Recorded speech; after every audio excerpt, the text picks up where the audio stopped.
باتیں زندگی میں بار بار عطا فرمائے۔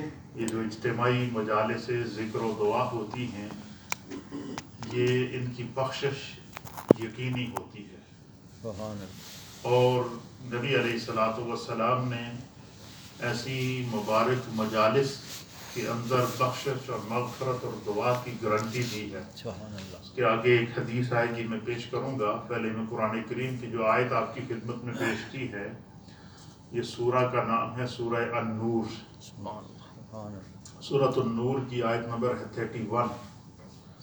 اس میں اللہ رب العالمین نے ارشاد فرمایا وَتُوبُوا إِلَى اللَّهِ جَمِيعًا، کہ اے ایمان والو سارے کے سارے جتنے بھی ہو، جس کے دل میں بھی ایمان کی دولت موجود ہے، اللہ فرماتا ہے سارے اپنے رب کی طرف مل کر توبہ کرو، سب اللہ کی طرف توبہ کرو۔ اور فرمایا کہ جب تم، پھر اسی آیت کے آگے فرمایا کہ وَتُوبُوا إِلَى اللَّهِ جَمِيعًا أَيُّهَا الْمُؤْمِنُونَ۔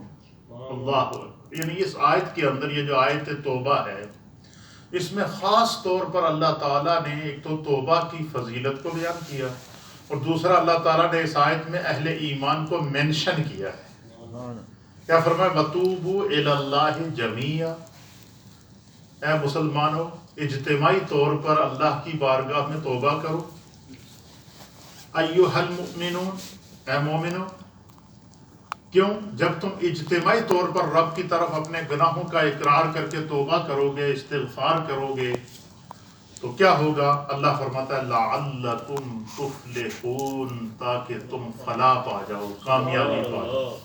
پتہ چلا کہ توبہ کرنے میں اللہ نے کامیابی رکھی ہے زندگی کی۔ توبۃ، اسی لیے دوسرے مقام پر فرمایا کہ وَتُوبُوا إِلَى اللَّهِ تَوْبَةً نَصُوحًا، کہ اپنے رب کی طرف ایسی توبہ کرو جو توبہ نصوحہ ہو۔ توبہ نصوحہ اس توبہ کو کہتے ہیں کہ انسان اپنے رب سے، جب انسان کو پتہ چل جائے نا کہ یہ میں نے گناہ کر دیا، اور بندے کو وہ عمل کرتے ہی احساس ہو جائے کہ یار مجھ سے یہ جو عمل ہوا نا یہ گناہ ہے، یہ کیا ہے؟ بندے کو خود بندے کو اگر محسوس ہو رہا ہے کہ میں گناہ کر رہا ہوں، تو گویا کہ وہ اقرار جرم ہے، اس نے تسلیم کر لیا کہ میں نے گناہ کیا ہے۔ تو فرمایا کہ پھر وہ توبہ، جیسا اس نے گناہ کیا ہے، وہ توبہ بھی ایسی ہی کرے۔ کیسے کرے؟ کہ پھر جب اس کو علم ہو گیا کہ مجھ سے یہ گناہ سرزد ہوا، تو پھر اللہ سے وعدہ کرے کہ بارے الہ یہ گناہ مجھ سے، چاہے دانستہ طور پر یا نادانستہ طور پر، یا عمدن یا خطاً یا سرًا یا اعلانیۃً۔ سرًا کہتے ہیں چھپا کے گناہ کرنے کو، اور اعلانیہ کہتے ہیں اجتماع عام کے اندر گناہ کرنے کو۔ تو اگر مجھ سے یہ گناہ ہو چکا ہے تو اے اللہ میں تجھ سے سچی توبہ کرتا ہوں، اور وعدہ کرتا ہوں کہ آئندہ مجھ سے یہ گناہ نہیں ہوگا۔ اس توبہ کو توبۃ نصوحہ کہتے ہیں۔ اس آیت کی تفسیر کے اندر، سورہ نور کی آیت کی اس تفسیر کے اندر کہ مسلمانوں اجتماعی طور پر اپنے رب کی بارگاہ میں توبہ کرو، اور جب تم اجتماعی طور پر توبہ کرو گے، اپنے گناہوں کا اقرار کرو گے اور استغفار کرو گے، توبۃ نصوحہ کرو گے، تو لعلکم تفلحون، خدا تمہاری بند راہوں کو کھول دے گا، تمہاری کامیابی کے راستے اللہ تعالیٰ کشادہ کر دے گا۔ میں نے آپ کو یاد ہوگا کہ پچھلے درس کے اندر آپ کی خدمت میں پیش کیا تھا کہ نبی پاک صلی اللہ تعالیٰ علیہ وآلہ وسلم کی حدیث بھی اور آیت بھی پچھلے منڈے کو، کہ اللہ تعالیٰ نے فرمایا تھا کہ جو بندہ اللہ کی طرف توبہ کرتا ہے تو اللہ تعالیٰ اس کو جہاں سے، ایسی جگہ سے رزق عطا کرتا ہے کہ اس کے وہم و گمان میں بھی نہیں ہوتا۔ اور حدیث کے اندر نبی پاک نے فرمایا تھا کہ جو بندہ سچے دل سے توبہ اور استغفار کرے تو اللہ رب العالمین اس کے لیے اسی مصیبت سے، جس مصیبت میں وہ گرفتار ہوتا ہے یا جس آزمائش میں وہ گرفتار ہوتا ہے یا جس مشکل کے اندر وہ پھنسا ہوا ہوتا ہے، خدا اسی مشکل سے اپنے کرم سے اس کے لیے راحت کا سما پیدا کر دیتا ہے، آسانی کا سما پیدا کر دیتا ہے، نکلنے کا راستہ اللہ تعالیٰ پیدا کر دیتا ہے۔ اور اللہ نے فرمایا کہ اللہ تعالیٰ اس کو ایسا رزق عطا فرمائے گا کہ اس کے وہم و گمان میں بھی نہیں ہوگا۔ تو پتہ چلا کہ توبہ کرنے سے کشادگی رزق بھی ملتی ہے، توبہ کرنے سے اللہ راضی ہوتا ہے، توبہ کرنے سے اللہ رب العالمین جو ہے وہ مشکلات کو دور فرماتا ہے. تو اسی لیے اسی آیت کے تحت ہمارے مفسرین نے لکھا ہے کہ فرمان الہی سے مراد یہ ہے کہ اے مسلمانوں، جن باتوں کا تمہیں حکم دیا گیا یا جن سے تمہیں منع کیا گیا ہے، اگر ان میں بشری تقاضے کی بنا پر تم سے کوئی کوتاہی ہو جائے تو تم خداوند قدوس کی بارگاہ میں سچی توبہ کر لو. کیا کر لو؟ سچی توبہ کر لو. فرمایا سچی توبہ سے مراد یہ ہے کہ بندہ اپنے گناہ پر شرمسار ہو، اور بندہ جو ہے وہ شرمسار ہوتے ہوئے اللہ سے معافی مانگے، آئندہ گناہ سے بچنے کا پختہ ارادہ کرے اور اس گناہ کا ازالہ کرنے کی کوشش کرے. گناہ کا ازالہ کیسے؟ مثلا بندے نے کوئی نمازیں چھوڑ دی تو وہ کوشش کرے کہ وہ ان نمازوں کو قضا کر لے. کسی کا حق مارا اور پتہ چلا کہ یہ اس کو معلوم ہے کہ یہ جو میں کسی کا حق مار رہا ہوں یہ گناہ کر رہا ہوں، یہ جو ہے وہ یہ گناہ کا کام ہے، تو فرمایا اس کے حق کو واپس لوٹائے. اور اسی طریقے سے جو ہے وہ یعنی جس انداز سے اس نے کسی کے ساتھ زیادتی کی ہے وہ اس زیادتی کو کیا کرے، جو ہے وہ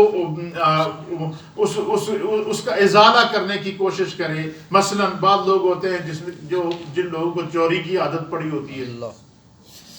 آپ مجھے بتائیں، جو بندہ کسی کا کوئی مال یا کوئی چیز چوری کرتا ہے اس کو پتہ ہے نا میں چوری کر رہا ہوں. اچھا، چونکہ توبہ کا دروازہ تو کھلا ہے، دل کا حال تو کسی بھی وقت بدل سکتا ہے. تو اگر اس کا احساس ہو گیا کہ یار مجھ سے غلطی ہو گئی، تو فرمایا وہ اللہ سے سچی توبہ کرے اور وہ چوری کا مال واپس کرے. کیا کرے؟ چوری کا مال واپس کرے. پھر اسی طریقے سے بعض لوگوں کی عادت ہوتی ہے وہ رشوت کھاتے ہیں، اور یہ پتہ ہے کہ میں رشوت جو ہے وہ یہ حرام ہے، اور اللہ کے حبیب علیہ الصلوۃ والسلام نے جو ہے وہ اس سے منع کیا ہے کہ الراشی والمرتشی کلاہما فی النار. رشوت دینے والا رشوت لینے والا دونوں جہنم کے گڑھے میں جائیں گے. تو فرمایا کہ اگر بندے کو اگر احساس ہو جائے تو وہ کیا کرے، اللہ سے سچی توبہ کرے، رشوت لینا چھوڑ دے، اور جن لوگوں سے اس نے رشوت لی ہوئی ہے وہ کوشش کرے کہ میں اس کو جو ہے اس رشوت کو واپس کروں، اس کا ازالہ کروں. تو فرمایا کہ اسی طریقے سے ناجائز طریقے سے کسی سے مال لے لیا یہ، اور بعد میں مال کا اصل مالک جو اور اس کے ورثاء مل گئے تو وہ ان کو واپس لوٹائے، اور اس نظریے سے لوٹائے کہ بھائی میں نے زیادتی کی تھی، میں اس کا اللہ کی بارگاہ میں توبہ کر چکا ہوں اور تمہارا حق میں تمہیں واپس لوٹا رہا ہوں. اگر کسی انسان کے اندر یہ جذبہ پایا جائے وہ خاندان میں بھی عزت پائے گا، معاشرے میں بھی عزت پائے گا، اللہ اور اس کے رسول کی بارگاہ کے اندر بھی عزت پائے گا. تو یہ توبہ کی ساری اقسام ہیں جو ہمارے فقہاء اور مفسرین نے لکھی ہے. اور پھر اسی طریقے سے فرمایا کہ واپس کر دے یا وہ اس کو معاف کر دیں. تو فرمایا کہ پھر جو ہے وہ اگر وہ مثلا کسی بندے نے ایسے کسی کا حق مارا ہے کہ وہ بندہ واپس نہیں ہے، دنیا میں نہیں ہے، یا وہ بندہ اسے ملتا ہی نہیں ہے، مثلا جیسے کہ راہ چلتے ہوئے پولیس والے لوگوں کو پکڑ کے مال ان سے لے لیتے ہیں واپس، ان کو کہاں تلاش کریں گے؟ احساس ہو گیا. علماء اور محدثین نے لکھا ہے کہ اگر وہ بندہ نہیں ملتا تو وہ مال جتنا اس نے لیا ہے وہ خدا کی راہ میں صدقہ کر دے، توبہ کر لے، اور اس نیت کر لے کہ جب کبھی وہ بندہ مجھے ملا میں کوشش کروں گا کہ اس کو واپس لوٹا دوں، اگر نہیں تو کم از کم میں اس مال کو اللہ کے راستے میں. فرمایا یہ سارے وہ ہیں جو گناہ کا ازالہ بندہ خود کرے اور پھر اللہ کی بارگاہ میں سچی توبہ کرے. تو فرمایا اس کی یہ جو توبہ ہوتی ہے اس توبہ کو توبۃ نصوحہ کہتے ہیں. اور یہی وجہ ہے کہ حضرت انس بن مالک بیان کرتے ہیں کہ نبی علیہ الصلوۃ والسلام نے فرمایا کہ یہ گناہ انسان سے ہوتے رہتے ہیں. فرمایا کہ کل بنی آدم خطاء، کہ ہر بنی آدم خطا کار ہے. یعنی اس سے انبیاء مراد نہیں ہے، گناہگار امت مراد ہے.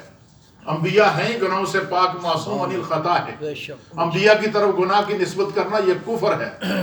ہمارے یہاں لوگوں کی عادت ہوتی ہے نا، بعض لوگ کہتے ہیں جی کیا ہوا جی غلطی تو نعوذ باللہ حضرت آدم علیہ السلام کو لوگ اسی تو آسان غلطی کر چھوڑی تو کیا ہوا؟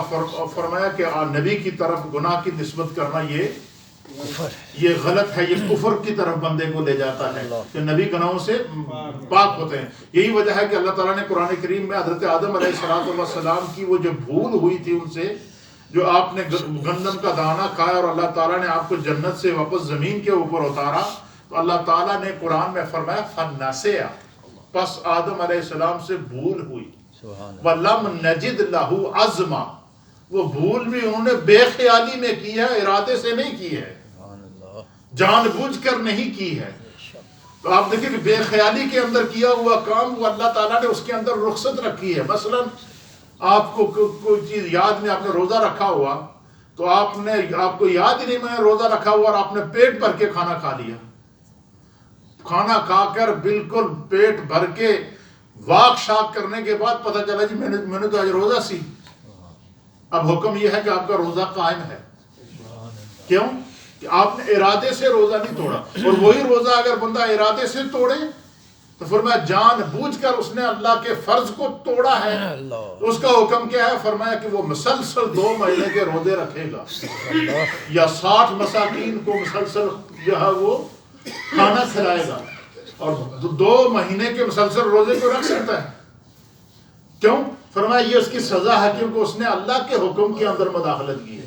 اچھا اللہ نے منع کیا نا کہ ہمیں کہ گناہ سے بچو، اللہ نے منع کیا گناہ سے بچو، اور ہمیں معلوم ہے کہ خدا نے منع کیا، اللہ کے رسول نے منع کیا، لیکن پھر بھی ہم ڈٹائی سے گناہ کرتے رہتے ہیں۔ تو اسی لیے فرمایا کہ کیا کریں، اور نبی علیہ السلام نے اپنی امت کو ہمیشہ جو ہے وہ خوشخبری دی ہے کہ سچے دل سے توبہ کرو گے اللہ تعالیٰ بڑا غفور رحیم ہے۔ جیسے کہ قرآن کی آیت میں نے سورہ نور کی آپ کی خدمت میں پیش کی، اللہ فرماتا ہے کہ جب تم توبہ کر لو گے، مل کر توبہ کرو گے، تنہائی میں توبہ کرو گے، اجتماعی توبہ کرو گے، تو کیا ہوگا؟ لعلکم تفلحون، خدا تمہاری کامیابی کی راہیں کھول دے گا، الحمدللہ، اللہ تمہاری عزت میں اضافہ کرے گا، کمی نہیں کرے گا۔ کیوں کہ جب بندہ اقرار، یہی وجہ ہے کہ نبی علیہ السلام نے فرمایا التائب من الذنب کمن لا ذنب لہ، فرمایا گناہ سے سچی توبہ کرنے والا اس طرح ہو جاتا ہے گویا کہ اس نے گناہ کیا ہی نہیں۔ اللہ اکبر۔ پھر فرمایا کیا؟ فرمایا کہ کل بنی آدم خطاء، کہ ہر بنی آدم خطا کار ہے، انبیاء اس سے مستثنیٰ ہے۔ وخیر الخطائین التائبون، فرمایا کہ گناہگاروں میں سب سے بہترین گناہگار سارا تو چنگا گناہگار وہ ہے جڑا گناہ کر کے واپس توبہ کر لے اور دوبارہ وہ گناہ نہ کرے۔ تو فرمایا کہ جب بندہ اس طرح کر لے گا تو پھر کیا ہوگا؟ پھر فرمایا کہ پھر اللہ تعالیٰ اس کی ایسی حفاظت کرے گا کہ وہ شیطان جو اس کو گناہ کے راستے پہ لگاتا تھا وہ اللہ تعالیٰ اس سے بھی اس کو محفوظ رکھے گا۔ کیوں کہ اس کے اندر احساس پیدا ہوا۔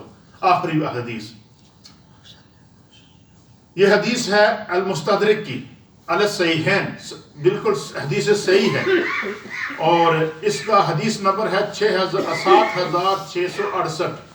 وعن انس بن مالک رضی اللہ تعالیٰ عنہ، حضرت سیدنا انس بن مالک رضی اللہ تعالیٰ عنہ اس حدیث کے راوی ہیں۔